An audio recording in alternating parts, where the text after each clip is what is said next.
Hello, everyone, and welcome to Listen and Learn. Today, we are going to talk about something powerful, something simple, but not easy. It's the art of saying no. Have you ever said yes to something even when you didn't want to? Maybe your friend asked for a favor, or your coworker gave you extra work, and you agreed, even though you were tired, busy, or just didn't feel like it. We all do this.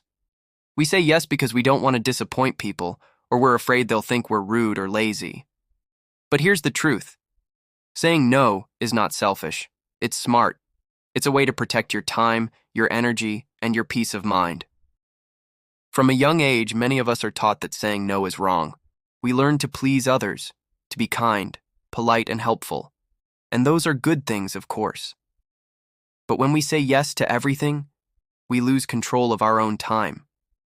Every time you say yes to something you don't really want to do, you are saying no to something else, maybe to your own goals, your rest, or your happiness. The problem is, we forget that time and energy are limited. You can always make more money, but you can't make more time. When you say yes too often, you start to feel exhausted. You may become stressed, overwhelmed, and even resentful. You might help someone, but secretly feel frustrated. That's not real kindness. That's guilt disguised as generosity. There's a quote that says, "If you don't prioritize your life, someone else will." In other words, if you don't make your own choices, others will make them for you. Saying yes all the time can also make people take you for granted. If you're always available, people may stop appreciating your time.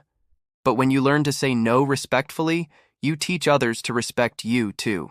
So why is it so hard to say no? Psychologists call it people-pleasing behavior. We want approval. We want to be liked. Our brain releases dopamine when others smile at us or thank us. It's a reward. But here's the twist. That same reward can trap us.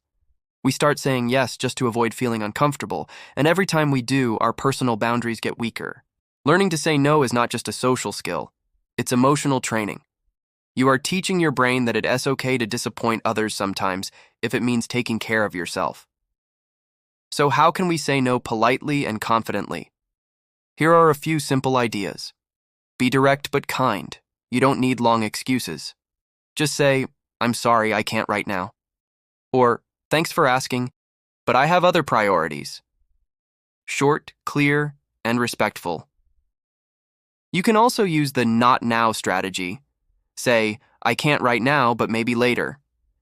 This shows you're not rejecting the person, just protecting your time. Practice saying no in small situations. Decline a small task or skip an event you don't really enjoy. With practice, it gets easier. And finally, replace guilt with self-respect. When you say no, remind yourself, "I'm not being rude, I'm being responsible." Let's imagine Sarah. Sarah works in an office and is known as the helpful one. Every week, her coworkers ask for favors, to review emails, cover shifts, or stay late. At first, she says yes to everything, but soon she starts feeling tired and stressed.